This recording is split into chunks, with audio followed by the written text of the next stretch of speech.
अस्सलामुअलैकुम नाजरीन, आप देख रहे हैं A1 ग्लोबल टीवी और मैं हूं नाइला भट्टी। सबसे पहले शामिल करते हैं आज की अहम खबरें। Narsi Mohammad Mukhtar Solanki rural health centre Chak number 231 WB में बदनस्मी अरूज पर कोई एडमिनिस्ट्रेटर न डॉक्टर ड्यूटी पर, मरीज परेशान, सारा दिन खड़े रहने के बाद बगैर चेकअप के वापसी पर मजबूर। तफसील के मुताबिक रूरल हेल्थ सेंटर 231 WB में इंतजामी बदनस्मी अरूज पर है। इलाके के मरीज सारा दिन इंतजार करने के बाद बगैर इलाज के वापस जाने पर मजबूर हैं। कोई डॉक्टर या जिम्मेदार ऑफिसर मौजूद नहीं होता। पैरामेडिकल स्टाफ और दर्जा चहारम के मुलाजमीन डॉक्टरों का रोल अदा कर रहे हैं।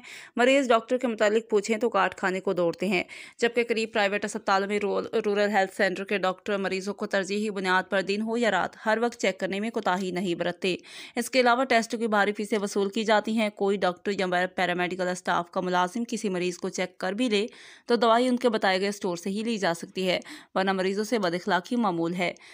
शहरियों ने अपील की है कि किसी इंसान दोस्त डॉक्टर पैरामेडिकल स्टाफ की तैनाती की जाए ताकि महंगाई में पिसे शहरी को इलाज की सहूलतें तो मिलें। मजीद खबरों और अपडेट्स के लिए देखते रहें A1 ग्लोबल टीवी।